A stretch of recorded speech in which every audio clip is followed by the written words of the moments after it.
आइए हम वचन को सुने। कल का दिन हमने वचन सुना था हिब्रानी 9 अध्याय 28 वचन से।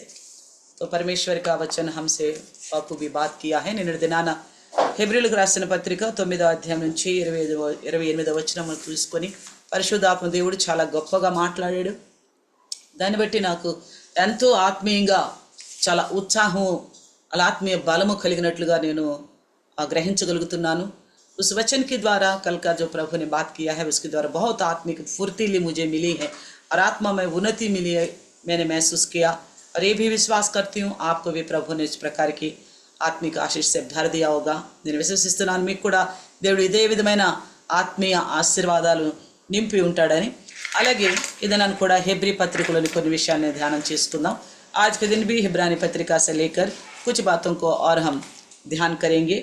जैसे 9:28 से जुड़े हुए वचन है. ये भी ఎలాగైతే 9వ అధ్యాయం 28వ వచనం గురించి ధ్యానం చేసుకున్నామో దానికి సంబంధించిన విషయంగానే ఇక్కడ చూస్తున్నాం. इब्रानियों लिखी हुई पत्री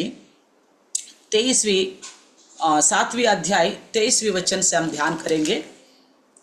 28 वचन तक खत्म हो जाती है अध्याय. ఇది 28వ వచనం హెబ్రీయులకు రాసిన పత్రిక 7వ అధ్యాయం 23 నుంచి 28 వరకు ఉన్నది. అయితే మనం సమయాన్ని బట్టి ఎంత ధ్యానించగలమో అంత ధ్యానం చేద్దాం. समय के मुताबिक हम उसको वचन को ध्यान करेंगे. कल भी हमने सुना था यीशु मसीह हमारे लिए प्रमुख याजी है. యేసుక్రీస్తు ప్రభుల వారు మన కోసం ప్రధాన యాజకుడే. ఎందుకు ఆయన మాత్రమే ప్రధాన యాజకుడు? అంతకు ముందున్న యాజకులు ఎందుకు యాజకులు కారు? केवल वो ही क्यों हमारा प्रमुख याजी है, इससे पहले के याजक जो है वो क्यों याजक नहीं है? इस बात को यहाँ पे लिखा हुआ है इस 23 से लेकर 28 तक. అదే మాటలు ఇక్కడ 23వ వచనం నుంచి 28వ వచనం వరకు రాయబడి ఉన్నది. అయితే మనం వాక్యాన్ని ధ్యానం చేసుకుందాం. 23వ వచనము 23 వచనం ధ్యాన కరేంగే. ఆ యాజకులు మరణం పొందుట చేత ఎల్లప్పుడూ ఉండ సాధ్యము కానందున అనేకులైరి. ఆయన నిరంతరము జీవించువాడు గనుక మార్పులేని యాజకత్వం కలిగిన వాడాయను. ఈయన తన ద్వారా దేవుని ఎదుకు వచ్చి వారి పక్షమున విజ్ఞాపన చేయుటకు నిరంతరము జీవించున్నాడు గనుక వారిని సంపూర్ణముగా రక్షించుటకు శక్తిమంతుడై ఉన్నాడు. ఆమేన్, హల్లెలూయా. बहुत अच्छी बात यहाँ पे लिखा गया है. చాలా మంచి మాట ఇక్కడ రాయబడి ఉంది. ఆ పాత నిబంధన కాలంలో యాజకులకి ఇప్పుడు మనకు అందరికీ కూడా ప్రధాన యాజకుడు లేక ప్రముఖ యాజకుడు అయిన యేసుక్రీస్తు ఎందుకు శ్రేష్ఠుడు అన్న మాటను మనం ఇక్కడ చూస్తున్నాం. इसी प्रकार देखिए हम 7वें अध्याय का 23 वचन हिंदी में भी पढ़ेंगे. वे तो बहुत बड़ी संख्या में याजक बनते आए. इसका कारण यह था कि मृत्यु उन्हें रहने नहीं देती थी, पर यह युगानुयुग रहता है, यानी कि यीशु युगानुयुग रहता है. इस कारण उसका याजक पद अटल है. इसी के लिए जो उसके द्वारा परमेश्वर के पास आते हैं वह उनका पूरा पूरा उद्धार कर सकता है, क्योंकि वे उनके लिए विनती करने को सर्वदा जीवित है. Hallelujah, hallelujah. पुराने नियमों का याजक का और इस नया नियम का याजक का अंतर, यानी कि यीशु मसीह का और पुराने नियम के याजक लोगों का अंतर यहाँ पे बड़ी साफ साफ बताए गए हैं. और इस याजक के द्वारा, यानी कि यीशु मसीह के द्वारा सर्वदा रहने वाला इस याजक के द्वारा हमारे लिए क्या फायदा है? పాత నిబంధన గ్రంథంలోని యాజకుల గురించి మరి క్రొత్త నిబంధన కర్త అయిన యేసుక్రీస్తు ప్రభు అనే యాజకుడు సర్వదా నిరంతరము నిలిచి ఉండే యాజకుడని, ఆయన బట్టి మనకు కలిగే లాభమేంటో అనేది ఇక్కడ స్పష్టంగా రాయబడి ఉంది. ఎందుకు పాత నిబంధన యాజకుల కంటే యేసుక్రీస్తు శ్రేష్టమైన వాడు అనేది కూడా ఇక్కడ తెలియపరుస్తుంది. पुराने नियम के याजक लोगों से बढ़कर यीशु मसीह बहुत उत्तम है करके यहाँ पे ये वचन बताता है. ఎందుకంటే యేసుక్రీస్తు యాజకత్వము శాశ్వత కాలంగా ఉండేదిగా మనం ఇక్కడ చూస్తున్నాం. क्योंकि मसीह यीशु का याजकत्व जो है हमेशा रहने वाली है, मगर पुराने नियम के याजक लोग का वह हमेशा के लिए नहीं था. పాత నిబంధన గ్రంథంలోని యాజకులు నిరంతరం నిలిచి ఉన్నవారు కాదు. అదే మాట ఇక్కడ రాస్తున్నాడు. वही बात यहाँ पे लिखा है 23 वचन में. ఆ యాజకులు మరణము పొందుట చేత ఎల్లప్పుడూ ఉండుట సాధ్యము కానందున ఒకరు కాక అనేకులయ్యారు అని చెప్తున్నాడు. वो याजक लोग बहुत है. क्यों वो लोग बहुत हुए हैं? क्योंकि उन लोगों का मृत्यु के बिना रहना नहीं हो सकता था. मृत्यु के बिना नहीं है वो लोग. उन सबको मृत्यु हो गया है, उन सबकी मृत्यु हो गया. వాళ్ళందరూ కూడా చనిపోయారు కాబట్టి ఈ యాజకుడితో వాళ్ళందరూ కూడా సమానులు కాదు అని ఈ యేసుక్రీస్తుని యాజకుడు మాత్రమే శ్రేష్ఠుడు అని వాక్యం చెప్తుంది. उन सभी याजकों का मृत्यु हो गया था, इसलिए जो यीशु मसीह है वही उत्तम है करके बताता है. अगर हम देखा जाए तो పహలే పురాణ నియమకి యాజకులు క్యా కర్తే थे, పాత నిబంధనలోని యాజకులు ఏం చేసేవాళ్ళు అంటే వాళ్ళు నిత్యం నిలిచి ఉండేవాళ్ళు కాదుగా, మానవులు కదా, చనిపోయేవారు కదా. पुराने नियम के याजक लोग हमेशा तो जीवित रहने वाले नहीं है, वो इंसान है, उनकी मृत्यु होने वाले. तो वो मृत्यु होता गया. वो क्या करते थे, उसकी अपनी बात की जो परिचर्य और याजकत्व दूसरों के लिए छोड़ के जाते थे. వాళ్ళు ఏం చేసేవాళ్ళంటే తమకు సంబంధించిన యాజకత్వాన్ని తన తర్వాత వారి కోసం విడిచిపెట్టి ఆ యాజక పరిచర్యను విడిచిపెట్టి వెళ్ళేవాళ్ళు. కానీ యేసుక్రీస్తు ప్రభుల వారు అలా కాదు. మగర్ यीशु मसीह ऐसा नहीं है, क्योंकि वचन में लिखा है 25 में, ఎందుకంటే ఇక్కడ 25లో రాయబడి ఉంది ఏంటంటే ఆయన నిరంతరము జీవించి ఉన్నాడు. क्या लिखा गया है, ఏం రాసిబడి ఉంది, वो निरंतर हमेशा वो जीवित है. अगर हम देखेगा तो हारून पहला याजक था. మనం చూస్తే అహరోను మొట్టమొదటి యాజకుడు. हारून के समय से लेकर ईस्वी 70 यानी कि क्रिस्तु शकं 70, क्रिस्तु शकं 70 అని ఎందుకు చెప్తున్నాం, ईस्वी 70 అని क्यों बताते हैं 70 बोलकर, क्योंकि ईस्वी 70 में ही उस मंदिर का यरूशलेम के मंदिर को ढा दिया गया था. यरूशलेम मंदिराన్ని పడగొట్టడం జరిగింది. तो तब तक याजक का काम होता गया. అప్పటి వరకు కూడా పాత నిబంధన కాలంలోని యాజకుల యొక్క ధర్మం జరుగుతూ వచ్చింది. యాజకత్వాన్ని వాళ్ళు నిర్వర్తిస్తూ వచ్చారు. तो आरोन से लेकर ईस्वी 70 तक का అహరోన్ నుండి యేసు క్రీస్తు శకం 70 వరకు కూడా ఉన్న యాజకులు సుమారు 80 మందట. लगभग 80 लोग याजकत्व का काम किया है, 80 लोग.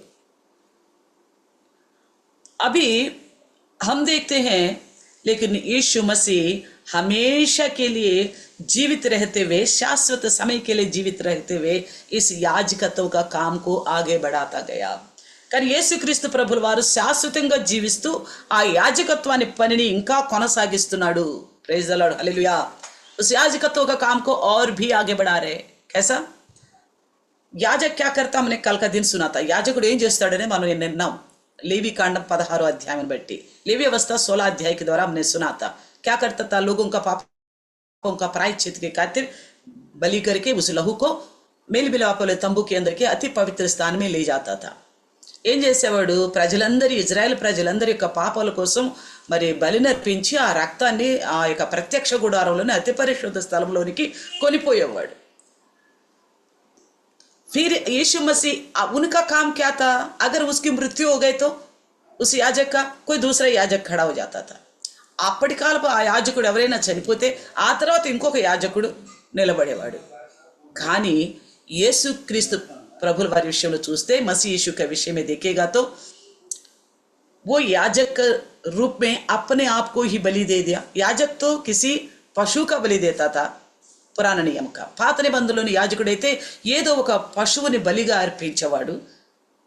కానీ यीशु मसीह, अगर यीशु मसीह को देखेगा तो वो स्वयं बलि पशु हो गया, वो स्वयं बलि हो गया. तो एक ही बार बलि हो गया. ఆయన సొంతగా బలి అర్పించబడి ఒక్కసారి బలి అయ్యాడు. అయితే ఆ బలిని గూర్చిన ప్రాయశ్చిత్తం, బలి ద్వారా కలిగిన ప్రాయశ్చిత్తము ఇప్పుడు కొనసాగుతుంది, ఇక భూమి ఉన్నంత కాలం కూడా కొనసాగుతూ ఉంటుంది. हालेलुया. उस बलि के द्वारा जो मिला प्रायश्चित अभी चल रही है, हमारे आगे भी चला और हमारे बाद भी वो प्रायश्चित का काम लागू होगा, चलता ही रहेगा. यानी कि उनकी एक बार की बलि जो है जब तक पृथ्वी रहेगा तब तक उद्धार के लिए पापों का प्रायश्चित का काम करता गया. ఆయన ఒక్కడుగా చేసిన, ఒక్కడు తనకు తాను బలిగా అర్పించుకున్న యేసయ్య రక్తము ఇప్పుడే కాక ఇక ముందు కూడా భూమినంత కాలం కూడా ప్రాయశ్చిత్తం అనే పనిని కొనసాగిస్తూ వచ్చింది. इसलिए देखिए, हमसे पहले हम पुराने पूर्वजों को देखते थे, प्रभु मसीह को भरोसा किया, बुजुर्ग लोगों को देखते थे, हमें नहीं पता था भरोसा क्या है, विश्वासी जिंदगी क्या है. మనకంటే ముందున్న ముసలి వాళ్ళను చూసేవాళ్ళం. మన చిన్నకాలంలో చిన్నతనంలో వాళ్ళు వృద్ధులు దేవుని సన్నిధిలో ప్రార్థిస్తూ ప్రార్థనకి వెళ్తూ వస్తూ ఉండేవాళ్ళు. రక్షణ అంటే ఏందో మనకు అప్పుడు తెలీదు. देखो अब हम बच गया, ఇప్పుడు మనం రక్షించబడ్డాం. अब हमारा उद्धार हो गया. हमारी बाद हम अभी भी देखते हैं, हम ही नहीं दुनिया में देखते हैं, और भी बहुत सारे लोग मसीह यीशु का उस बलिदान के द्वारा, खुद याजकों के अपना ही स्वयं लहू बहाने के द्वारा, अपने खुद की जिंदगी को बलि चढ़ाने के द्वारा ये याजकत्व का काम निरंतर आगे बढ़ते जा रहे हैं। यीशु मसीह का याजकत्व ఆయన ఒక్కసారిగా చేయబడిన బలి ద్వారా ఆ యాజకత్వం అనే పని నిరంతరముగా కొనసాగుతుంది కాబట్టి మనం ముందు కాలం కంటే ముందు కాలం ఉన్న తరము రక్షించబడింది, మనం రక్షించబడుతున్నాం, ఇక ముందు కాలంలో ఉన్న వారు కూడా రక్షించబడబోతున్నారు. అందుకే ఆ ఒక్కడుగా చేసిన తను స్వయంగా అర్పించుకున్న ఆ యాజకుడైన ఆయన బలి ఇప్పటికీ ప్రాయశ్చిత్తంలో మనుషులకు కలుగు చేస్తుంది. ఒకేలా अपने आप को जो याजकों ने के बावजूद भी बलि चढ़ाया ना, तो वो लहू अभी भी काम करते जा रहे. అందును బట్టి యేసుక్రీస్తు శాశ్వతంగా రక్షించగలడు అని చెప్పొచ్చు మనం. इसलिए हम बता सकते हैं कि यीशु मसीह जो याजक है ये हमेशा के लिए हमें बचा सकता है.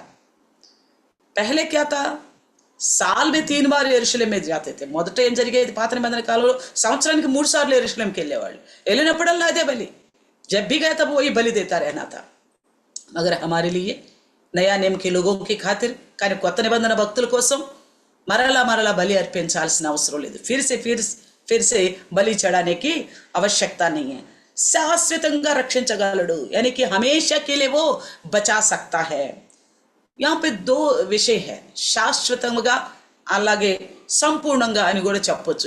यहाँ पे 2 बातें हैं, शाश्वत रीति से और संपूर्ण रीति से बचा सकता है. शाश्वत यानी कि जब तक ये पृथ्वी रहेगा तब तक ये उद्धार, ये पापों का प्रायश्चित चलता रहेगा. हम, हमारे बाद की पीढ़ी, उसके बाद आने वाला पीढ़ी और लोग जब तक रहेगा तब तक ये उद्धार, यानी कि ये बलि का जो पाप क्षमा का विधि जो है लगातार चलता रहेगा, शाश्वत काल चलता रहेगा. ఈ పాపాల యొక్క ప్రాయశ్చిత్తం గురించిన విషయము నిరంతరం, అంటే భూమినంత కాలము కూడా శాశ్వత కాలము జరుగుతూనే ఉంటుంది. మనం రక్షించబడ్డ మన తర్వాత మన పీడి, తర్వాత వారు ఆ తర్వాత వారు కూడా అందరూ రక్షించబడుతూనే ఉన్నారు, అలాగే రక్షించబడుతూ కూడా ఉంటారు. तो संपूर्ण ने కూడా మాట అంటున్నాం మనం, संपूर्ण रीति से करके बोल रहे. संपूर्ण यानी कि हम जो बच गए हैं, उद्धार पाए हैं, ఎవరైతే మనం రక్షించబడ్డామో, మన రక్షించబడ్డ మనముకు సంపూర్ణులుగా కూడా తీర్చబడుతున్నాం. उद्धार पाए हुए हम लोग परिपूर्ण भी होते जा रहे. ये बात को नोट करना है, इस बात को समझने की आवश्यकता है. उद्धार पाया हम कैसा होना है, परिपूर्ण. पहले भी मैंने कई बार बताया था, మొదట కూడా చాలా సార్లు హెచ్చరించడం జరిగింది. సంపూర్ణులే కాదు, పరిపూర్ణులైన సంపూర్ణులుగా ఉండాలి. केवल संपूर्ण नहीं है, परिपूर्ण संपूर्ण होना चाहिए. पवित्र नहीं है, परिपूर्ण पवित्र होना चाहिए. పరిశుద్ధులే కాదు, పరిపూర్ణమైన పరిశుద్ధులుగా ఉండాలి. तो इस पवित्रता और परिपूर्णता, इस बीच का अंतर को ध्यान रखना है. పరిశుద్ధత అనేది అలాగే సంపూర్ణమైన పరిశుద్ధత అనే దానికున్న ఆ మధ్య ఆ వ్యవధిని లేక ఆ విషయాన్ని కూడా మనం గట్టిగా పట్టుకోవాలి. तो हमें संपूर्ण बनाने के लिए, परिपूर्ण बनाने के लिए ही यीशु मसीह क्रूस में बलि हो गया. మనల్ని పరిపూర్ణమైన రక్షణలోకి నడిపించడానికే యేసుక్రీస్తు వారు చనిపోయారు. అయితే ఎవరిని రక్షిస్తారు అనే విషయాన్ని కూడా మనం, ఎవరిని కొనిపోతాడు అనే విషయాన్ని మనం నిన్న అవును కదా. प्रभु यीशु मसीह किसको लेके जाएगा, जब आएगा, उस बात को हमने सुना. अगर कोई एब्सेंट हो गए तो कल का दिन उनके लिए वो 3 విషయ టిప్పణి में बताना चाहती हूँ. और నిన్నటి దినాన్ని రాలేకపోయినట్టయితే వాళ్ళ గురించి ఆ 3 విషయాలు చెప్పాలనుకుంటున్నా. ఒకటేమో లోకములోని అనేకుల కోసం, అందరి కోసం యేసుక్రీస్తు ప్రభువు వచ్చారు. एक तो संसार भर की सभी लोगों के खातिर यीशु मसीह आया. दूसरी क्या है, जितनों ने यीशु मसीह पर विश्वास किया, अंगीकार किया और पाप क्षमा पाया, वो दूसरी जुंडे. ఎంతమంది అయితే నమ్మారో, అంగీకరించారో, పాప క్షమాపణ పొందారో, అది రెండో గుంపు. అయితే వాళ్ళు మాత్రం కొనిపోబడతారని చెప్పటం లేదు. वो लोग उठा लिए जाएंगे करके नहीं बताया. मगर कौन उठाया जाएगा, जो उसके लिए इंतजार करते हैं, उनके आगमन के लिए. ఎవరైతే ఆయన రాకడ కోసం ఎదురు చూస్తున్నారో, ఏ भी पुराने नियम से जुड़ी हुई करके बताया. ఇది కూడా పాత నిబంధన గ్రంథంతో ముడిపడి ఉందని చెప్పే लेवी कांड 16 अध्याय చెప్పాం. लेवी अवस्था 16 अध्याय को बताया. क्या था, याजक बलि देने के बाद अंदर जाता है और अंदर से बाहर आने तक सर्व समाज इंतजार में रहती है. యాజకుడు బలి అర్పించి ప్రత్యక్ష గుడారం లోపలనే అతి పరిశుద్ధ స్థలంలోకి వెళ్తారు. ఆయన వెళ్ళి తిరిగి వచ్చేదాకా ఇక్కడ బయట ఉన్న సర్వ సమాజం ఎదురు చూస్తూనే ఉండాలి. బలి అయిపోయినంత మాత్రాన, ఆయన లోపలికి వెళ్ళిపోయినంత మాత్రాన ఇక పాపాల ప్రాయశ్చిత్తం అయిపోయింది అంటానికి లేదు. దేవుడు అక్కడ ఏం చెప్పబోతున్నాడో వీళ్ళకి తెలియదు కాబట్టి యాజకుడు ఆ వార్తను తీసుకురావాలి. याजक उस काम करने जैसे बलि करके अंदर चला गया, अंदर जाने के बाद परमेश्वर उनके विषय में क्या बात कर रहे, क्या बोलने वाला, उसका उस बात को लेके बाहर तक आना. इसलिए उसके लिए इंतजार करना है. जिनके लिए बलि चढ़ाया गया वो भी इंतजार करना है. అదే విధంగా మన పాపాల కోసం ప్రాయశ్చిత్తం కావించే పని యేసయ్య ఆ పరలోకమనే అతి పరిశుద్ధ స్థలంలోకి వెళ్ళాడు. మరలా మన కోసం వస్తాడు. అదే ఎదురు చూడాలి మనము. అట్టివారే ఎత్తబడతారు. ఈ మాట మనం విన్నాం. कल का दिन हमने क्या सुना था? इसी प्रकार अति पवित्र स्थान से बढ़कर पवित्र स्थान स्वर्ग राज्य है. वहां पे यीशु मसीह गया, हम सबके पापों के लिए अपने लहू जो बहाया उस लहू को लेकर परमेश्वर के सम्मुख गया. फिर वहां से आएगा. उस आने का इंतजार जो करेगा वो ये लोग, उन्हीं लोगों का हकीकत का पापों को छुटकारा हुआ. उन्हीं लोगों का सच्ची में उद्धार का विषय हुआ. వాళ్ళకే పాపాలకు ప్రాయశ్చిత్తం కలిగింది. ఎవరైతే ఎత్తబడే స్థితిలో ఉన్నారో నిజంగా వాళ్ళకే ఆ యొక్క రక్షణ విషయమైన దేవుని విషయమైన ఎదురు చూడటం, ఆ రక్షణ విషయమైన పరిపూర్ణత కలిగిందని కూడా మనం చెప్పుకోవచ్చు. तो कल यही बात हमने सुना था. इसी बात को हमने कल के दिन सुना था. ఇదే మాట మనం నిన్నటి దినాన విన్నాం. అయితే ఇప్పుడు యేసుక్రీస్తు శాశ్వతంగాను సంపూర్ణంగాను మనల్ని రక్షించగలిగిన వాడు. यीशु मसीह शाश्वत रूप से और संपूर्ण रीति से हमको बचाने वाला है. అయితే యేసుక్రీస్తు మనల్ని నిత్య జీవం కొరకు తన ప్రజలను రక్షిస్తున్నాడు అనేది మనకు నమ్మకం కుదరాలి. यीशु मसीह हमें क्यों बचा रहे? अनंत जीवन के लिए. किस लिए बचा के रख रहे? अनंत जीवन के लिए. मान लीजिए हम अगर कोई बीमारी से चंगा हो गया, किस लिए हम चंगा हो गए? तो हमें हमारे कर्तव्य क्या है? రోగం నుండి మనం మేలు పొందుకున్నాం, అనగా స్వస్థత పడింది. ఎందుకు స్వస్థత పొందాం మనం? మరలా మన ఉద్దేశానుసారమైన జీవితం కొనసాగించడానిక? फिर से हमारी इच्छा के अनुसार का जिंदगी को आगे बढ़ने के लिए प्रभु ईश्वर ने चंगा किया था, नहीं है ना? किस लिए? उनकी गवाही बनने के लिए. ఎందుకు మనల్ని స్వస్థపరుచున్నాడు దేవుడు? ఆయనకి సాక్షులుగా ఉండాలని. అందుకే మనకు దేవుడు స్వస్థత కలిగిస్తున్నాడు. इसी प्रकार परमेश्वर हमको चंगाई देता है. तो అదే విధంగా మనకి యేసుక్రీస్తు ప్రభువు వారు అనంత జీవితం ఇస్తున్నాడు అంటే, మనం రక్షిస్తున్నాడు అంటే నిత్య జీవం కోసం. हमारे लिए उद्धार दिया तो किस लिए है? अनंत जीवन के लिए उद्धार दिया. हमने उद्धार पाया करके फिर से इस संसार की सी चाल नहीं चलना चाहिए. నేను రక్షించబడ్డాను, ఇక బాప్తీసం తీసుకున్నాను అంటూ మరలా లోకానుసారంగా నడవటానికి కాదు. రక్షించబడ్డాము అంటే నిత్య జీవంకు వెళ్ళేంత రక్షణ మనకు కావాలి. అదే సంపూర్ణులుగా చేయగలుగుతాడు అన్న మాటకి అర్థం. శాశ్వతంగా రక్షిస్తాడు అన్నదానికి అర్థం. अगर हमने उद्धार पाया बपतिस्मा का द्वारा हो और मन फिराव करा, तो हमें क्यों उद्धार दिया, क्यों हम बच गए? तो अनंत जीवन में जाने के लिए. तो हम बचे गया उद्धार पाए हुए लोग दोबारा संसार की सी सोच के अनुसार नहीं चलना चाहिए. अगर चलेगा तो अनंत जीवन में नहीं जा सकेंगे. हम कपड़े धोते हैं, गंदगी जाने तक धोते हैं, गंदा ही रह जाए ऐसा धोते. बताइए, మన బట్టలు గుంజుతాము, మురికి పోయేదాకా గుంజుతామా, గుంజేమలేని గుంజుతామా? గందगी जाने तक धोते हैं ना, మురికి పోయేదాకా గుంజుతాం కదా.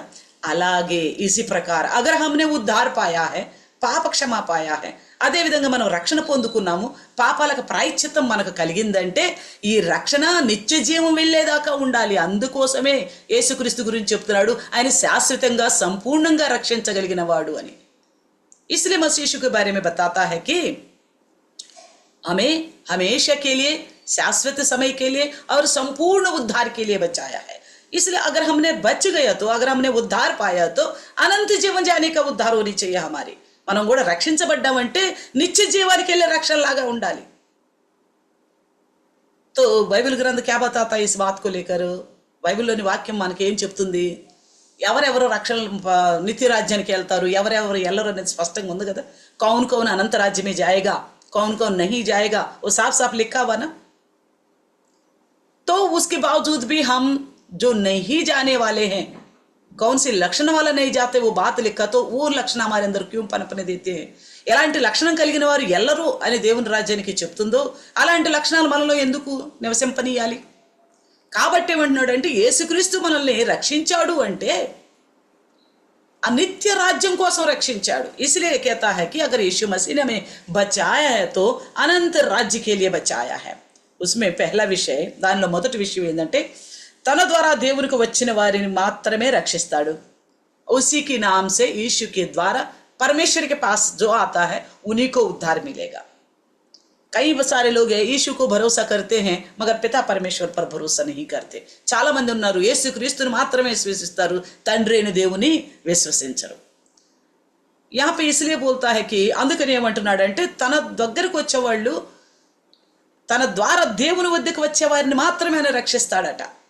यीशु के द्वारा जो परमेश्वर के निकट आते हैं यानी कि यीशु को जानने वाला परमेश्वर पिता के बारे में जानना है యేసుక్రీస్తుని గురించి తెలుసుకున్న వారికి ఈ సృష్టికర్త అయిన దేవుని గురించి తెలియాలి इसलिए आप जब हम बाप्तिस्मा देते हैं ना అందుకని మేము ఎప్పుడైతే బాప్తిస్మా ఇస్తామో దాని గురించి వాళ్ళ క్లాసులు ఇచ్చినప్పుడు बाप्तिस्मा का स्टडी जब करते हैं तो उनको पिता परमेश्वर कौन है यीशु मसीह कौन है पवित्र आत्मा कौन है करके साफ साफ उनको बताते हैं అలాంటప్పుడు వాళ్ళకి మేము ఏం తెలియపరుస్తామంటే తండ్రి సృష్టికర్త అయిన దేవుడు అంటే ఎవరు యెహోవా అంటే ఎవరు యేసుక్రీస్తు ప్రభువు అంటే ఎవరు అలాగే పరిశుద్ధాత్మ దేవుడు అంటే ఎవరు అనేది చాలా స్పష్టంగా తెలియపరుస్తాం ये तीनों विषयों का पूरा जानकारी ना होते हुए कुछ लोग बाप्तिस्मा लेते हैं ఈ మూడు విషయాల గురించి సరైన అవగాహన లేకుండా కూడా కొంతమంది బాప్తిస్మాలు తీసుకుంటారు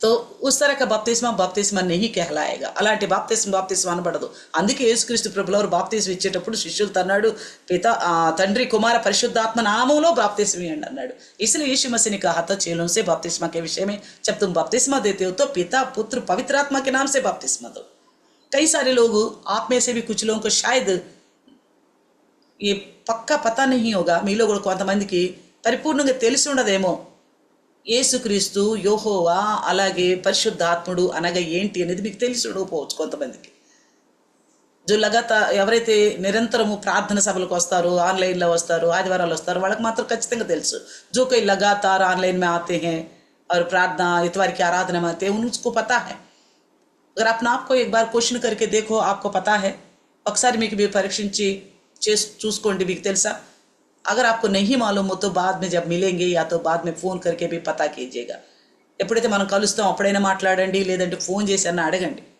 ఇక్కడ అందుకే యేసుక్రీస్తు ప్రభువు వారు ఏమంటున్నాడంటే నా ద్వారా తండ్రి దగ్గరికి వచ్చిన వారినే मेरे द्वारा जो पिता के पास आते हैं ना उन्हीं को ही बचाता हूँ వారినే రక్షిస్తాడు అలాగే ఇంకా రెండో విషయాన్ని చూస్తే दूसरा विषय को देखेगा तो యేసుక్రీస్తుని దేవుని వద్దకు తీసుకెళ్లే ఏకైక మార్గంగా గుర్తించాలి यीशु मसीह को हम इस रीति से भी पहचानना है कि परमेश्वर के पास ले जाने वाला एक ही मार्ग वो है यीशु మనం యేసుక్రీస్తుని ఎలా గుర్తించాలంటే తండ్రి అయిన దేవుని వద్దకు తీసుకెళ్లే ఒకే ఒక మార్గము యేసుక్రీస్తు इस बात को यीशु मसीह ने स्वयं बोला था ఈ మాటని యేసుక్రీస్తు ప్రభువు వారు స్వయంగా చెప్పారు యోహాను సువార్త 14:6 యోహన్న సుసమాచాर का 14:6 में क्या बोला मैं ही मार्ग मैं ही सत्य मैं ही जीवन నేనే మార్గం నేనే సత్యం నేనే జీవం అలా ఇంకో కూడా చెప్తున్నాడు యోహాను సువార్తలో और भी बोलता है యోహన్న సుసమాచాर में 10वें अध्याय में 10वें अध्याय में నా ద్వారా తప్ప ఎవరు కూడా తండ్రి ఎదురుకు పోలేరు मेरे अलावा कोई भी पिता के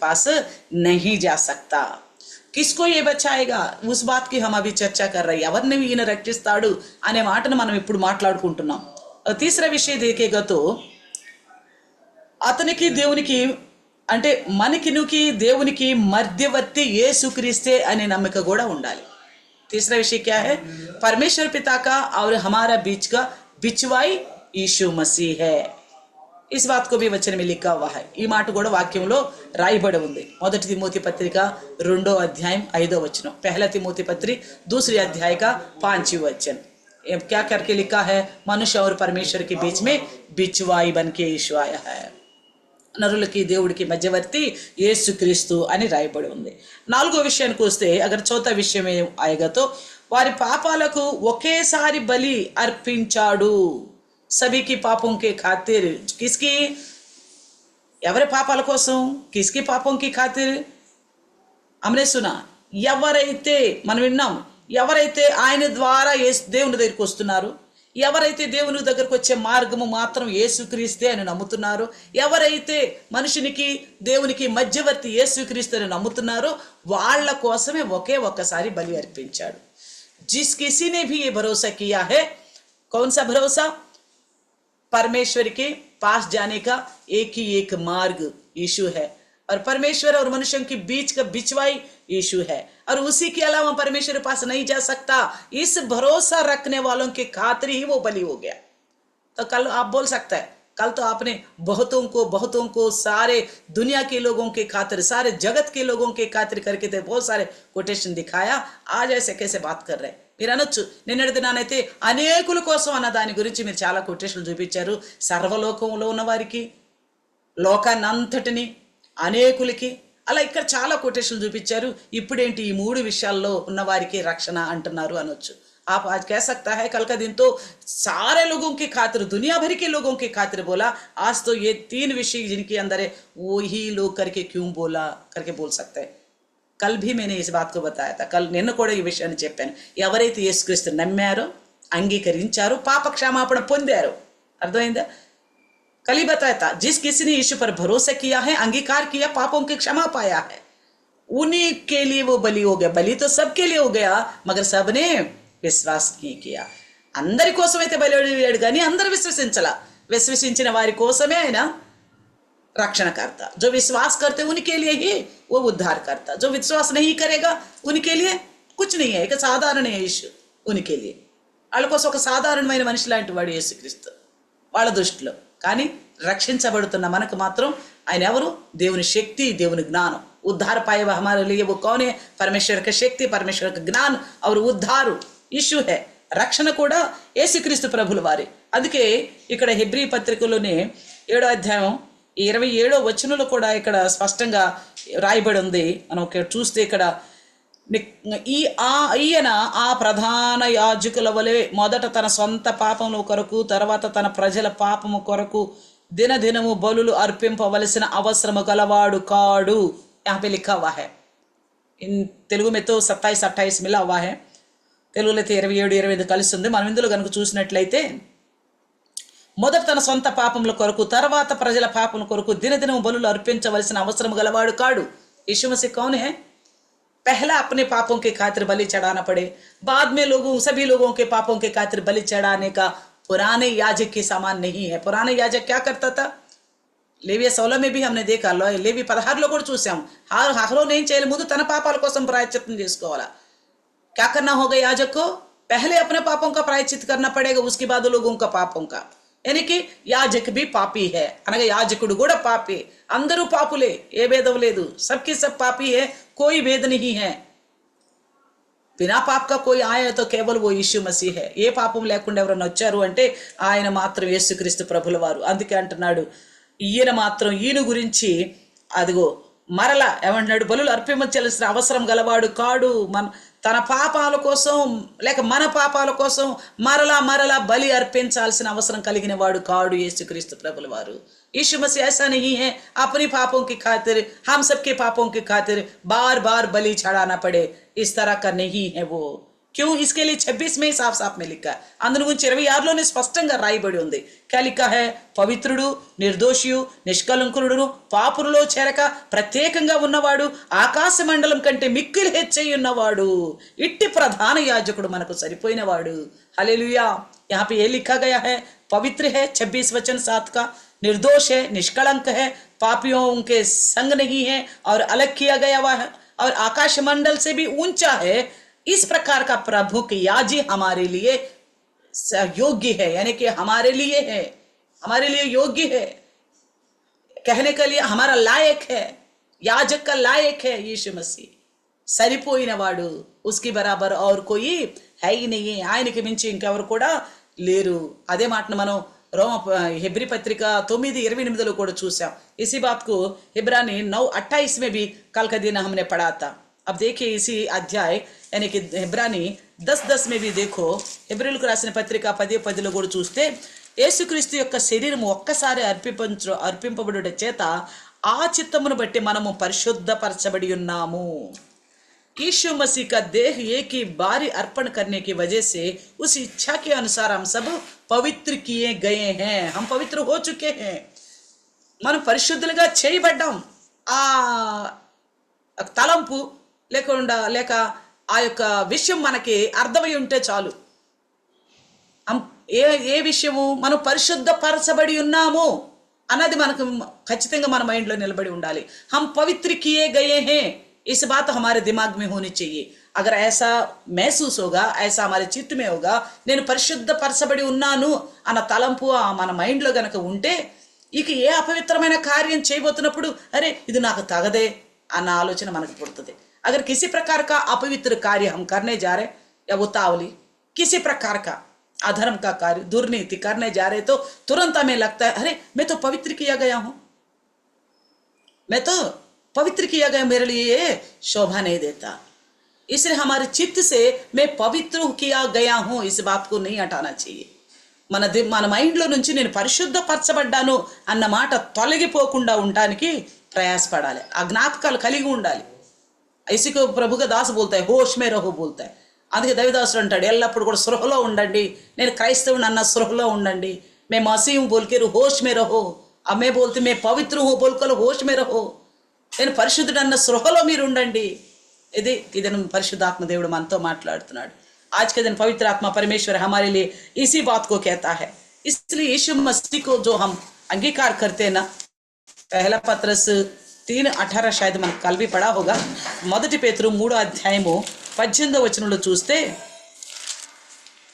ఏలయనగా మనలను దేవుని యొద్దకు తెచ్చుటకు అనీతిమంతుల కొరకు నీతిమంతుడైన క్రీస్తు శరీర విషయములో చంపబడి ఆత్మ విషయములో బ్రతికింపబడి పాపముల విషయములో ఒక్కసారే శ్రమబడెను.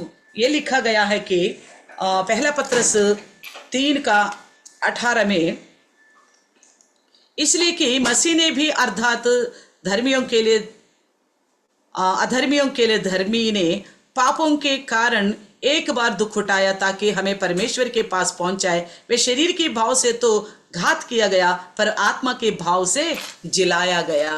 ఇక్కడ ఏం చెప్తున్నాడంటే ఆయన మనల్ని దేవుని యొద్దకు తెచ్చుటకు क्यों वो क्रूस में अपने आप को ही बलि दे दिया. ఎందుకు ఆయన సిలువ మీద ఆ యాజకులకు భిన్నంగా उस पुराने नियम की याजक के बिल्कुल विपरीत.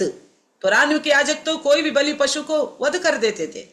పాత నిబంధనలోని యాజకులైతే ఏదో ఒక పశువును వధించేవారు. కానీ దానికి వ్యతిరేకంగా उसका बिल्कुल विभिन्न रीति से बिल्कुल उल्टा अपने आप को ही क्यों चढ़ाया, अपने आप को ही क्यों बलि किया. ఎందుకు తనకు తాను బలి చేసుకున్నాడు అంటే మనలను దేవుని యొద్దకు తెచ్చుటకు హమే పరమేశ్వరికే నికట్ లానే కే లియే. అనీతిమంతుల కొరకు నీతిమంతుడనే క్రీస్తు శరీర విషయంలో చంపబడ్డాడు.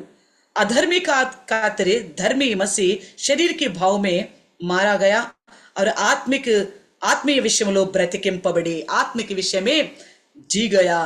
तो इसलिए वो हमारे पापों के विषय में एक ही बार बलि हो गया. అందుకే మన పాపముల విషయంలో ఒక్కసారి బలి అయిపోయాడు. इक्का एक बात है, हमें नौकरी मिल गया, अच्छा सा अच्छे सरकारी नौकरी मिल गया. क्या उसके बावजूद भी हम कौन सा नौकरी कहाँ पे कोई खाली है क्या जगह, कोई नौकरी मिलने वाला है क्या, तो मैं एप्लीकेशन भर दूं नौकरी करने के लिए, नौकरी पाने के लिए. इस तरह हम एप्लीकेशन की खोज में बने रहेंगे. మనకి మంచి గవర్నమెంట్ ఉద్యోగం దొరికిపోయింది, మనం క్వాలిఫైడ్ అయిపోయాము, ఆ ఉద్యోగం చేస్తున్నాము. ఆ తర్వాత కూడా మనకి ఉద్యోగాలు ఏమైనా పడతాయా లేదా, అప్లికేషన్ నింపుకోవాలి, ఎక్కడ ఏ ఉద్యోగం కావాలని ఎత్తుక్కుంటామా. क्या खोजते हैं क्या इस प्रकार नहीं है ना. हमें नौकरी मिल चुकी है तो बिंदास మనకు ఉద్యోగం దొరికిపోయినప్పుడు మనకు చాలా ధైర్యంగా హాయిగా హ్యాపీగా బ్రతుకుతాం, बिंदास जीते ना. इसी प्रकार हमारी पापों का प्रायश्चित हो चुकी है. ऐसा नहीं है पुराने नियम के लोगों की तरह साल में बार बार वो पाप करता रहेंगे, बार बार बलि देना पड़ेगा. शायद साल में 3 बार बलि देना पड़ता तो पहले कोई और हारून होता होगा, अगले साल कोई और होता होगा, तीसरे साल कोई और, एक ही साल में 3 याजक मिलता होगा उनको. పాత నిబంధనలోని ఆ యాజకులు బలులు అర్పించాలంటే మొట్టమొదటిసారి సంవత్సరంలో 3 సార్లు పోవాలి కదా. మొదటిసారి పోయినప్పుడు అహరోన్ ఉండడేమో, రెండోసారి పోయినప్పుడు ఇంకొక యాజకుడు ఉండడేమో, 3 సారి పోతే ఇంకొక యాజకుడు ఉన్నాడేమో. तो हमारे लिए ऐसा नहीं है ना. మన కోసం అలాగ కాదు కదా. हमारे लिए एक ही याजक है, इसलिए बोला प्रमुख याजी, उसके बाद और कोई याजक नहीं है. ఆయన తర్వాత ఇక ఏ యాజకుడు కూడా లేడు. इसलिए हमें परमेश्वर के पास ले जाने के लिए మనల్ని దేవుని వద్దకు తీసుకెళ్ళటానికి ఆ నీతిమంతుడైన అనీతిమంతులైన మన కోసం చనిపోయాడు. वो धर्मिता जो हम अधर्मी है ना, हमारी खातिर उनकी मृत्यु हो गया. ఎందుకంటే తన ప్రజలకు శాశ్వతంగా సంపూర్ణంగా రక్షించడానికి కారణం అంటే ఏంటంటే ఆయన దేవునికి నిత్యం విజ్ఞాపన చేస్తున్నాడు. वो हमेशा के लिए हमें बचा रहे. पुराने नियम में हमेशा के लिए बचाव नहीं है, बार बार बलि. పాత నిబంధనలో నిరంతరం కోసం నిత్యమైన సమయం కోసం వాళ్ళకి బలి అర్పించి ముగియబడలేదు. అది మాటి మాటికి బలులు అర్పించడం జరుగుతూనే ఉంది. पुराने नियम में बार बार बलि चढ़ाना होता गया, वो रुका नहीं है कभी. అది ఆగిపోలేదు, ఆ పని ముగించబడలేదు, ఒక కామ్ ఖతం నహీ కియా గయా. అయితే ఎందుకు మనల్ని శాశ్వతంగాను సంపూర్ణంగాను రక్షిస్తాడు? యేసుక్రీస్తు బలి మనల్ని రక్షిస్తుందని ఎందుకు చెప్తున్నాం? हम क्यों बताता है यीशु मसीह का ये बलिदान हमें शाश्वत रूप में और संपूर्ण रीति से बचाता है करके क्यों बताते हैं? वो याजक तो एक बार जाता है फिर बाहर आता है. ఆ యాజకుడైతే ఒకసారి వెళ్ళిపోయి మళ్ళా వస్తాడు. ఈయన నిరంతరము దేవుని సన్నిధిలో విజ్ఞాపన చేస్తున్నాడంట మన రక్షణ కోసం. हमारी उद्धार की खातिर यीशु मसीह हमेशा परमेश्वर के सम्मुख बैठ के पुकार रहे, हमारे लिए विनती कर रहे. जब तक वापस नहीं आएगा ना तब तक हमारे लिए వింతి करता रहेगा. ఎప్పటి వరకు మనల్ని కొనిపోవటానికి రాడో అప్పటి వరకు ఆయన మన కోసం విజ్ఞాపన చేస్తున్నాడు. మనం ఏదైనా తెలియక అపరాధాలు చేస్తే, పొరపాటు చేస్తే, अगर हम अनजाने में कुछ गलत किया तो, लापरवाही से कुछ पाप हो गया तो हमसे, उन विषय में वो पिता परमेश्वर के पास बैठकर विनती कर रहे हैं. అందుకే మన इसलिए हमें शाश्वत रूप से और संपूर्ण रीति से बचाने का सामर्थ्य रखने वाला है मसीह यीशु. అందుకే యేసుక్రీస్తు ప్రభుల వారు మనల్ని శాశ్వతంగాను పరిపూర్ణంగాను సంపూర్ణంగాను రక్షించగలిగిన సమర్థుడు యేసుక్రీస్తు ప్రభుల వారు. हम सबको पता है ना, वो पिता के दाहिने हाथ में बैठकर हमारे लिए विनती कर रहे, यकीन करते हैं ना. మనందరం కూడా విశ్వసిస్తున్నాం కదా, ఆయన తండ్రి దేవుని కుడిపార్శ్వన కూర్చొని మన కోసం విజ్ఞాపన చేస్తున్నాడని నమ్ముచున్నాం కదా. देखिए इब्रानी 9:24 में भी ये बात लिखा हुआ है. ఎబ్రీయులకు రాసిన పత్రిక 9వ అధ్యాయము 24వ వచనం కూడా ఈ మాట రాయబడి ఉంది. అందువలన నిజమైన పరిశుద్ధ స్థలమును పోలి హస్తకృతమైన పరిశుద్ధ స్థలములలో క్రీస్తు ప్రవేశించలేదు గాని ఇప్పుడు మన కొరకు దేవుని సముఖమందు కనబడుటకు పరలోకమందు ప్రవేశించెను. यहाँ पे ये लिखा गया है कि इस वजह से हकीकत की पवित्र स्थान की सी दिखने वाली हाथों से बनाए गए मंदिर में यीशु मसीह प्रवेश नहीं हुआ हमारे पापों का बलि देकर. अगर कहाँ प्रवेश हो गया? हमारे लिए परमेश्वर का सम्मुख दिखने के लिए स्वर्ग में प्रवेश हो गया. మన కోసము దేవుని సన్నిధిలో కనపడటానికి పరలోకంలో ప్రవేశించాడు. हमारे लिए परमेश्वर का सम्मुख में, మన కోసం దేవుని సన్నిధిలో ప్రవేశించాడు. మన కోసం వెళ్ళి ఏం చేస్తున్నాడట? हमारे लिए प्रवेश करके वो क्या कर रहे? पहला यूहन्ना 2:1 में लिखा हुआ. మొదటి యోహాను పత్రిక 2వ అధ్యాయం మొదటి వచనంలో రాయబడి ఉంది. మన కోసం ఉత్తరవాదిగా అక్కడ విజ్ఞాపన చేస్తున్నాడు. हमारे लिए एक उत्तरवादी के रूप में, यानी कि हमारे लिए विनती करने वाला है यीशु मसीह पिता के दाहिने हाथ में बैठकर. और रोमियो की लिखी पत्री 8:34 में भी लिखा है. రోమిలకు రాసిన పత్రిక 8వ అధ్యాయం 34వ వచనంలో కూడా ఏమని రాయబడిందంటే మన కోసం చనిపోయింది ఎవరు? తిరిగి లేచిన వాడెవరు? యేసుక్రీస్తు ప్రభుల వారే కదా. ఆయనే విజ్ఞాపన చేయువాడు అయి ఉండాడు అని చెప్తున్నాడు. हमारे लिए विनती करने वाला कौन है? जो हमारे लिए मर गया और जी उठा है, वही जाके विनती कर रहे. कितना अद्भुत प्रेम है यीशु मसीह का. నిజంగా ఎంత అద్భుతమైన ప్రేమ యేసుక్రీస్తు ప్రభుల వారిది. మనమైతే ఏం చేస్తాం? బాబు నేను చేయాల్సింది చేసా, నీ కర్మ, ఇక నీ ఇష్టం, నువ్వేం చేసుకుంటే చేసుకో అంటాం మనం. हम क्या करते हैं इंसान? अरे तुम्हारे प्रति, चाहे बच्चों के प्रति हो, बीवी के प्रति हो, यानी पति के प्रति क्यों ना हो, भाई हमने जो करना था कर लिया, बाकी तेरी किस्मत जो करना कर ले करके छोड़ देते हैं. मगर यीशु ने हमको अकेला नहीं छोड़ा. కానీ యేసుక్రీస్తు ప్రభుల వారు మనల్ని ఒంటరిగా వదిలిపెట్టలా. ఏం చేస్తున్నాడు? क्या कर रहा है यीशु मसीह? ఏమేం చేస్తున్నాడంటే మన కోసం చనిపోయాడు, మరలా తిరిగి లేచాడు, దేవుని సముఖానికి వెళ్ళాడు, అక్కడుండి మన కోసం ప్రార్థన కూడా చేస్తున్నాడు. हमारे लिए वो मर गया, हमारे लिए जी उठा और परमेश्वर का सम्मुख चला गया और वहां रहकर भी हमारे लिए और प्रार्थना भी कर रहे। ये नहीं बोल रहे मैंने लहू बहाए तो काफी है, तुम क्या कर रहे भाई, ऐसा नहीं बोल रहे। నేను రక్తం కార్చాను చాలదా, ఇంకేది మీరు చేస్తున్న దౌర్భాగ్య పనులు అంటలా, ఇంకా మన పక్షాన ప్రార్థన చేస్తున్నాడు దేవుని సన్నిధిలో। అందుకే సంపూర్ణంగా రక్షించగలిగిన సమర్థుడు। హల్లెలూయా। और भी हमारे पक्ष में विनती कर रहे पिता परमेश्वर का सम्मुख, इसलिए हमें संपूर्ण रीति से शाश्वत काल के लिए बचाने का सामर्थ्य रखता है यीशु मसीह। हालेलुया। इसलिए इन बातों को ध्यान में रखो। అందుకనే ఈ మాటలు మీ హృదయంలో ఉంచుకోనండి। ఆయన మన కోసం చేస్తున్న కార్యం, దేవుని కుమారుడు మన కోసం చేస్తున్న కార్యం, परमेश्वर का पुत्र हमारे लिए जो कार्य कर रहे। और देखो रोमियो के लिखी पत्री 5वें अध्याय 9-10 में देखिएगा। रोमा पत्रिका 5వ అధ్యాయము 9-10 వచనాలు చూస్తే 9 और 10 5 का, కాబట్టి ఆయన రక్తం వలన ఇప్పుడు నీతిమంతులుగా తీర్చబడి మరింత నిశ్చయముగా ఆయన ద్వారా ఉగ్రత నుండి రక్షింపబడుదుము। ఎలయనగా శత్రువులమై ఉండగా ఆయన కుమారుని మరణం ద్వారా మనం దేవునితో సమాధాన పరచబడిన ఎడల సమాధాన పరచబడిన వారమై ఆయన జీవించుట చేత మరి నిశ్చయముగా రక్షించబడుదుము। बहुत अच्छी बात लिखा हुआ है। हम क्यों हकीकत में बचाए गए हैं, क्यों बोलते हैं? पुराने नियम की याजकों का तुल्य देखेगा तो वो लोगों को तो मरते गया, इसलिए 80 యాజక बन गया। एक के बाद एक అప్పటి యాజకులైతే చనిపోతూ ఉన్నారు, అందుకే వాళ్ళు 80 మందికి పైగా యాజకులు ఉన్నారట। అహరోన్ దగ్గర నుంచి క్రీస్తు శకం 70 వరకు, हारून से लेकर ईस्वी 70 तक 80 लगभग याजक लोग बने। यहाँ पे क्यों हमें हमेशा के लिए संपूर्ण रीति से बचाने वाला करके क्यों बोल सकता है? यहाँ लिखा है 5वें अध्याय का 9 और 10 में, अतः जबकि हम सब उसके लहू के कारण धर्मी ठहरे तो उसके द्वारा परमेश्वर की क्रोध से क्यों ना बचेंगे? क्योंकि बैरी होने की दशा में उसके पुत्र की मृत्यु, यानी कि हम परमेश्वर का बैरी थे, దేవునికి శత్రువులుగా ఉన్నప్పుడు ఆయన కుమారుని యొక్క మరణం उनकी पृथ्वी की मृत्यु के द्वारा, पुत्र की मृत्यु के द्वारा हमारा मेल परमेश्वर के साथ हुआ। అంటే మనం సమాధానం దేవునితో కలిగింది।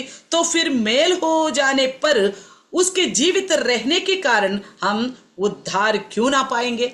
ఆయన జీవించి ఉన్నాడు కాబట్టే, ఆయన చనిపోయినా కానీ జీవించి ఉన్నాడు, తిరిగి లేచాడు, దేవుని సముఖంలో ఉన్నాడు। वो मर गया, जी उठा है और परमेश्वर का सम्मुख में। हम प्रकाशित वाक्य में देखते तो सेम परमेश्वर का पुत्र, मनुष्य का पुत्र सेम दिखाई दे रहे वहां पे। మన ప్రకటనల గ్రంథం చూస్తే దేవుని కుమారుడు, మనిషి కుమారుడని యేసుక్రీస్తు ప్రభువు వారు భూమి మీద ఎట్టున్నాడు అట్లాగే స్పష్టంగా కనపడుతున్నాడు అంట। वो बड़ी साफ साफ दिखाई दे रहे हम प्रकाशित वाक्य में देखते तो वो इसलिए वो निरंतर जीवित है। ఆయన నిరంతరం జీవించున్నాడు కాబట్టి ఆయన జీవించుట చేత మరి నిత్యముగా మనం రక్షించబడుదుము। वो निरंतर जीवित है, इसलिए हम खचित रूप से उद्धार पाए हैं।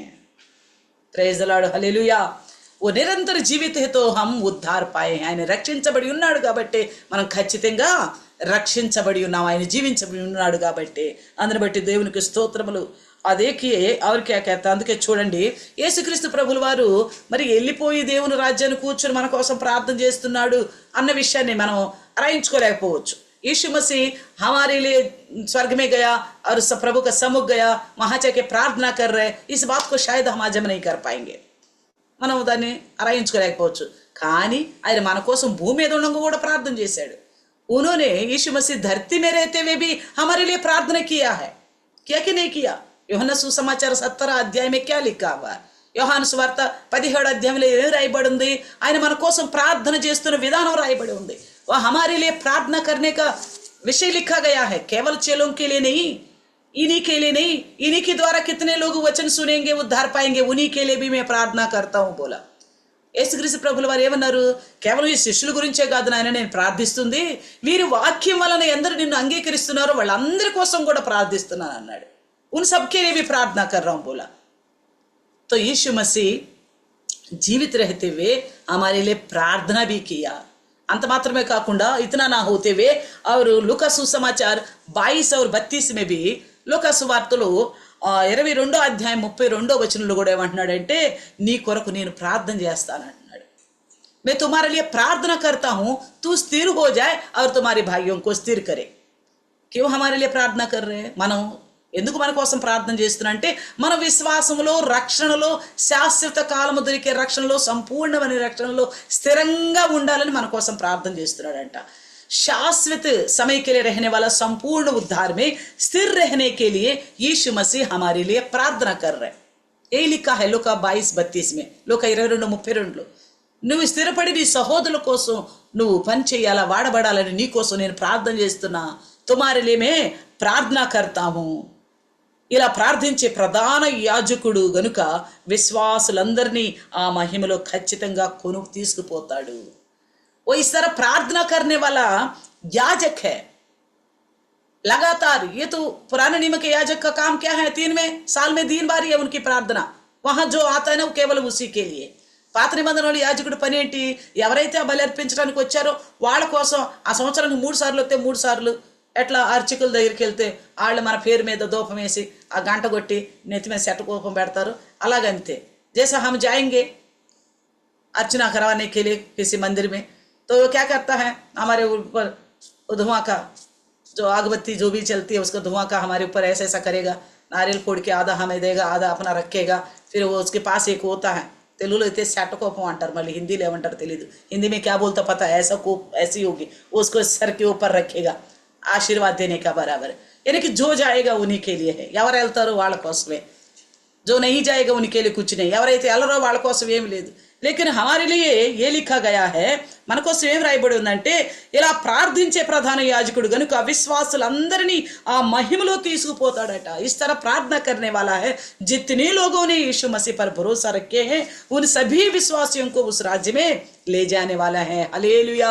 क्योंकि इनके लिए निरंतर वो प्रार्थना कर रहे हैं, उनके लिए निरंतर परमेश्वर का सम्मुख है. ఎందుకంటే రక్షించబడిన వీరందరి కోసం నిత్యం ప్రార్థన చేస్తున్నాడు, విజ్ఞాపన చేస్తున్నాడు, దేవుని సముఖంలో అందుకే ప్రవేశించాడు. కాబట్టి మన అందరి కోసం ప్రార్థన చేస్తున్నాడు. इसलिए इस बात को हमें नहीं भूलना चाहिए. वो हम सबके लिए प्रार्थना कर रहे, तो इस बात को हमें नहीं भूलना है. ఈ మాటను మనం మర్చిపోకూడదు. మర్చిపోకుండా ఉన్నప్పుడే సహజంగా మనిషి మర్చిపోయే లక్షణాలు చాలా ఎక్కువ ఉంటాయి. साज तौर पर इंसान भूलने का ज़्यादा आदत होता है, मगर उद्धार के विषय में भूल हो गए ना, चूक हो गए ना, బడా ఖతరా హై. రక్షణ విషయంలో కనుక మనం మర్చిపోయే అలవాటు ఉందనుకో, నేను రక్షించబడ్డాను అన్న విషయం మర్చిపోతే చాలా పొరపాటు జరిగిపోతుంది. ఏం చేస్తాం, చేయకూడని పనులన్నీ చేస్తాం, అనకూడని మాటలన్నీ అంటాం, నడవకూడని నడవంతా నడక నడుస్తాం. ऐसे में क्या करेंगे, अगर भूल गए तो, विश्वासी होने का विषय भूल गए तो जो नहीं करना चाहिए वो करेंगे, जो नहीं बोलना चाहिए वो बोलेंगे, नहीं जैसा नहीं चलना चाहिए वो चलेंगे. इसलिए हम विश्वासी है, हमारे लिए एक तरफ बड़ी बलिदान हुआ है, हमारे लिए प्रमुख याजी है, हमारे लिए प्रार्थना कर रहे निरंतर. इस बात को नहीं भूलना है. అందుకనే మన విశ్వాసులమే నేను రక్షించబడ్డాను, నా కోసం యేసే ప్రాణం పెట్టాడు, పరలోకానికి వెళ్ళాడు, నిరంతరం నా కోసం ప్రార్థన చేస్తున్నాడు అన్న విషయాన్ని మనం నిత్యము ఎప్పుడు కూడా ఏ సమయంలో కూడా మర్చిపోకూడదు. అందుకే ఇక్కడ చూడండి, హెబ్రానీయులకు లిఖి పత్రి, హెబ్రీయులకు రాసిన పత్రిక 2వ అధ్యాయము 10వ వచనంలో చూస్తే, ఎవరి నిమిత్తము సమస్తమును ఉన్నవో, ఎవని వలన సమస్తము కలుగుచున్నవో, ఆయన అనేకులైన కుమారులను మహిమకు తెచ్చుచుండగా వారి రక్షణకర్తను శ్రమల ద్వారా సంపూర్ణంగా చేయుట ఆయనకు తగును. यहाँ पे क्या लिखा है कि इब्रानियों का 2:10 में लिखा हुआ है, क्योंकि जिसके लिए सब कुछ है, वे जिसके द्वारा सब कुछ है, उसे यही अच्छा लगा कि जब वह बहुत से पुत्रों को महिमा में पहुंचाए तो उनके उद्धार के कर्ता को दुख उठाने के द्वारा सिद्ध करे. यीशु मसीह हमारा उद्धार करता है. యేసు క్రీస్తు ప్రభుల వారు మన రక్షణకర్త. ఆయన ఎందుకు శ్రమలు పొందాడు, वो क्यों दुख उठाया है कि అనేకులైన కుమారులను మహిమకు తెచ్చుచుండగా, बहुत सारे अपने पुत्रों को, यानी कि जितनों ने यीशु मसीह का अंगीकार किया वो सब परमेश्वर का पुत्र है. ఎందరైతే యేసుక్రీస్తుని అంగీకరించారో వాళ్ళందరూ దేవుని బిడ్డలు. యోహాను 1:12 लिखा है, యోహాను 1:12 రాయబడి ఉంది. అయితే అనేకులైన ఈ కుమారులను మహిమకు తీసుకురావటం కోసం, ఆ మహిమలో ప్రవేశపెట్టడం కోసం, बहुत सारे ये जो उनके पुत्र है जो उद्धार पाए हैं उन्हें उस महिमा में ले जाने के लिए. इसलिए यीशु मसीह ये प्रार्थना बहुत अच्छा किया है. అందుకే యేసుక్రీస్తు ప్రభుల వారు ఈ ప్రార్థన కూడా చేశాడు. ఏమని, జగత్తు ఉత్పత్తి వేయబడక పునిపి ఎట్టి మహిమ నీకు నాకు నీ విషయమైన మహిమ ఉన్నదో అట్టి మహిమను వీళ్ళకి దయచేయి అంటాడు. చూడండి, జగత్ की नींव डालने से पहले किस प्रकार की महिमा, ये देखो कुमार నిన్ను మహిమపరచునట్లు ఈ नन्नु ये देखो 17:5 में लिखा हुआ है ये बात యోహన్నా का యోహాను సువార్త 17:5లో రాయబడి ఉంది. లోకం పుట్ట మునుపు నీ యొద్ద నాకు ఏ మహిమ ఉండేనో ఆ మహిమతో నన్ను ఇప్పుడు నీ యొద్ద మహిమపరచుము. అదే విషయాన్ని ఇక్కడ ఆ శిష్యులకు అనుగ్రహించానని వాళ్ళు అంగీకరించారని వారి కోసం ప్రార్థన చేస్తున్నానని చెప్తున్నాడు. यहाँ पे ये बात बताता है वही महिमा जो संसार उत्पन्न होने से पहले मैं तेरे सम्मुख में था महिमा के रूप में, वही महिमा मुझ पर भरोसा करने वाला उन सबको देने के लिए उनके लिए मैं प्रार्थना करता हूँ. उन्हीं के लिए नहीं, उन्हीं के द्वारा वचन सुनने वाला सबके लिए भी मैं प्रार्थना करता हूँ बोलता है. వాళ్ళ కోసమే కాదు, ఎందరైతే వీళ్ళు వాక్యాన్ని విన్నారో వాళ్ళందరూ కూడా రక్షించబడాలని అందుకోసం నేను ప్రార్థన చేస్తున్నాను అనే విషయాన్ని ఈ అధ్యాయంలో మనం చూస్తాం. इस बात को हम इस अध्याय में देखते हैं. కాబట్టి इसलिए वो क्या करता है कि केवल स्वर्गराज के लिए प्रार्थना नहीं, जीवित रहते हुए भी मरने के बावजूद भी हमारे उद्धार के लिए प्रार्थना कर रहे हैं. हमने इसको सुना है. ఆయన బ్రతికి ఉండంగాను చనిపోయిన తర్వాత కూడా మన రక్షణ కోసం ప్రార్థన చేస్తున్నాడు అన్న విషయం విన్నాం. అయితే ఆయన మన మేలుల గురించి కూడా మనకు కలగాల్సిన మనకున్న దుఃఖాలు బాధలు శోధనలు అన్నిటి విషయం కూడా ఆయన ప్రార్థన చేస్తున్నాడు. हम जब संकट में हैं, समस्या में, परेशानी में है ना, उन सभी विषयों में भी वो प्रार्थना करता है. क्यों वो प्रार्थना करता है? क्या प्रार्थना करके क्या हमारे लिए वो कर पाएगा? ఆయన ప్రార్థించి మన కోసం ఏమైనా చేయదగినవాడా? वो कर सकता करके बाइबल लिखा है. वो हमारे लिए कर सकता, ఆయన మన కోసం చేయగలిగిన సమర్థుడు. देखिए हिब्रानी 2:18 में लिखा है इस बात को. చూడండి హెబ్రీ పత్రిక 2:18 రాయబడి ఉంది. తాను శోధింపబడి శ్రమ పొందిన గనుక శోధింపబడి వారికి సహాయం చేయగలవాడై ఉన్నాడు. क्योंकि उन्होंने क्लेश उठाया, अगर कोई भी क्लेश संकट में है तो उनके लिए मदद करने का लायक है वो, क्योंकि खुद उन्होंने अनुभव किया देह में होकर. ఎందుకంటే శరీరంలో ఉండి ఆయన అనుభవించాడు కాబట్టి ఖచ్చితంగా మనకు శరీర సంబంధమైన ఈ జీవన కాలానికి కావలసిన అవసరతలు ఎలాంటివనేది ఆయనకు అనుభవపూర్వకంగా తెలుసు. अनुभव से जानता है इस जीवन काल में इस शरीर के लिए, इस जीवन बिताने के लिए क्या क्या आवश्यकता है वो अच्छी तरह जानता है. क्योंकि अनुभव करके गया ना, वो परमेश्वर परमेश्वर बन के नहीं रहा. ఆ దేవుడు దేవుడిగా ఆ మహిమలో ఉండిపోలేదు.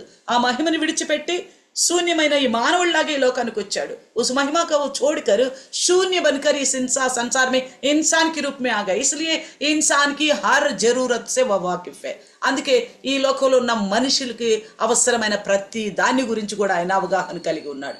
కాబట్టి ఆయన ఖచ్చితంగా ఇవ్వగలిగిన సమర్థుడు. इसलिए वो हकीकत में वो दे सकता है. इसलिए हमें क्या करना चाहिए? अगर वो देने वाला है, हमारे संकट समस्या से हमारे छुटकारा देने वाला है, మన శ్రమల్లో బాధల్లో మనకు విడుదల ఇచ్చేవాడైతే మనకు కావాల్సింది ఏందో అది కూడా విని మనం ముగించుకుందాం.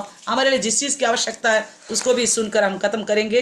इब्रानी की लिखी हुई पत्र इसी 4వ అధ్యాయ में హెబ్రీయులకు రాసిన ఈ 4వ అధ్యాయంలోనే 16వ వచనంలో చూస్తే 16వ వచనం మీద ఎక్కేగతో కనుక మనము కనికరింపబడి సమయోచితమైన సహాయం కొరకు కృప పొందునట్లు ధైర్యముతో కృపాసనమునొద్దకు చేరుదుము.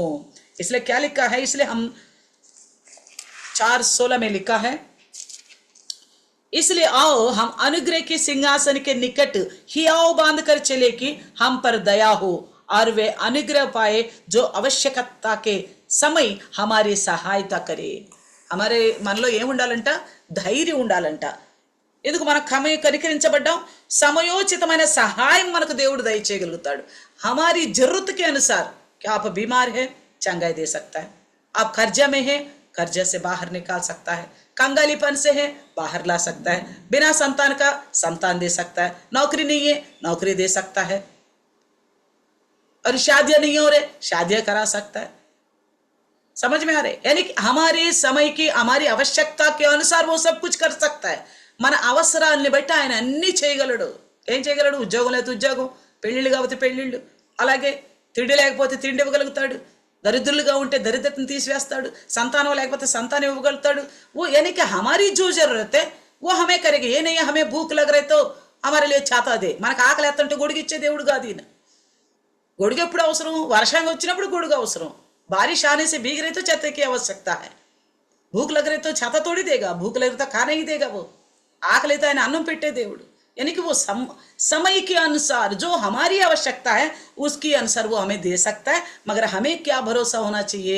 वो तरस खाने वाला है, वो अनुग्रह से भरा हुआ है, उसके पास जाने की हिम्मत हमें होनी चाहिए.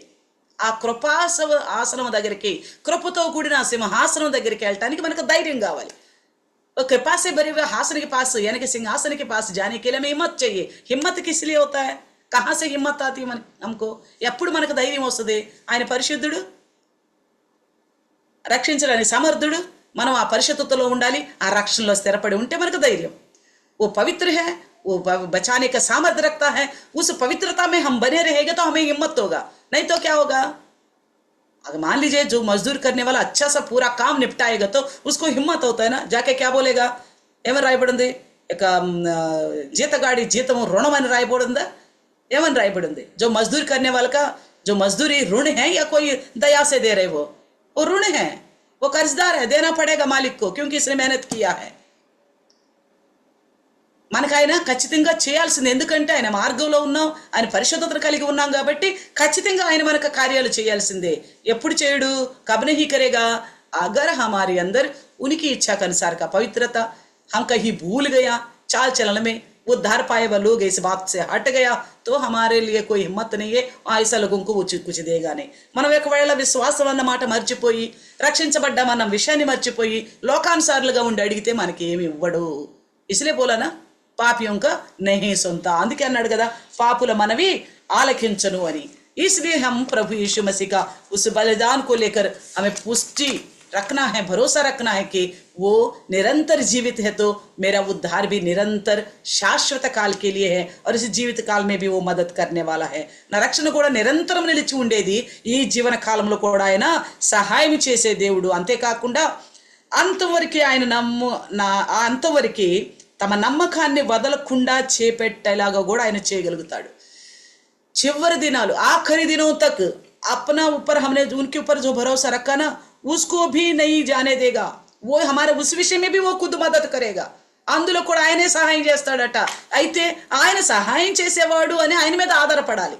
वही हमारे विश्वास को आगे बढ़ाने वाला, स्थिर करने वाला, ये विश्वास भी होने के लिए उन पर ही आधार होना है. फिर अपना नहीं चलाना है, फिर మన చిత్తాన్ని జరిగించుకోకూడదు. అందుకే హెబ్రీయులకు రాసిన పత్రిక 3వ అధ్యాయము 6వ వచనంలో 14వ వచనంలో కూడా రాయబడింది. इसलिए इब्रानियों की लिखी पत्री 3వ अध्याय 6 और 14వ వచనం में भी लिखा गया है. అయితే క్రీస్తు కుమారుడై ఉండి ఆయన ఇంటి మీద నమ్మకముగా ఉన్నాడు, ధైర్యమును నిరీక్షణ వలన ఉత్సాహమును తుదమట్టుకు స్థిరముగా చేపట్టిన. यहाँ पे क्या बोलता है कि धैर्य, आशा, उत्साह अंत तक स्थिर रीति से ताए रखना है, तामे रहना है. अगर हमारे अंदर धैर्य नहीं है, आशा नहीं है, प्रभु में उत्साह नहीं है, మనలో ధైర్యం లేదు, నిరీక్షణ లేదు, దేవుల్లో ఉత్సాహం లేదు, లేనప్పుడు చివరి దాకా ఎక్కడ కాపాడుకుంటాం? अगर हाई नहीं तो अंत तक कहाँ बचा के रखेंगे? इसलिए यहाँ पे 14 में भी ये बात बोलता है. అందుకే 14వ వచనంలో కూడా ఇదే మాటను మనకి చెప్తున్నాడు. అంతం మట్టుకి, మొదటి నుండి మనకున్న దృఢ విశ్వాసము అంతం మట్టుకి గట్టిగా చేపట్టిన ఎడల క్రీస్తులో పాలివారమై ఉందుము. जो पहले से दृढ़ विश्वास है, अगर उस दृढ़ विश्वास को अंत तक मजबूत से तामे रखने से तभी हम मसीह में सहभागी होंगे.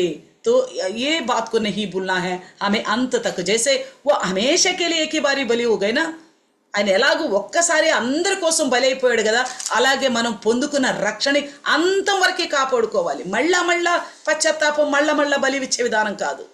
इस विश्वास को भी अंत तक बचाना है.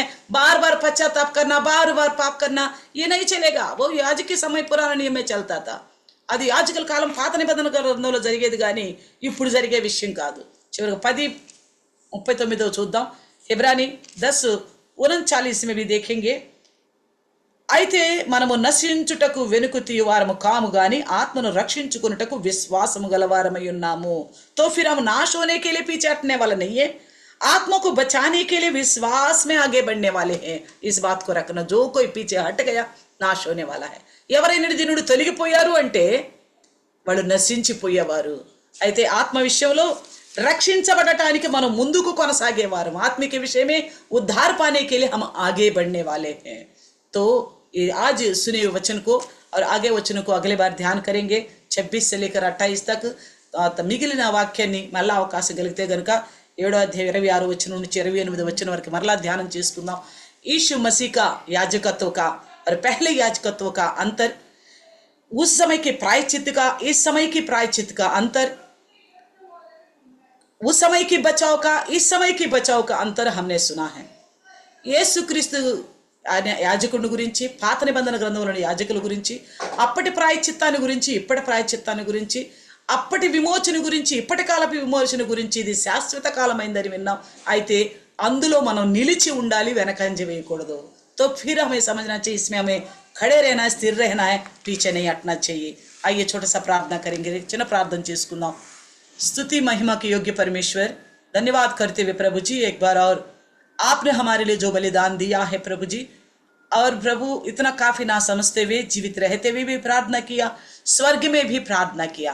पुराने नियम का याजक का, नया नियम का एक ही बार अपने आप को बलि देने वाला याजक का कितना अंतर है हमने आज सुना है प्रभु जी.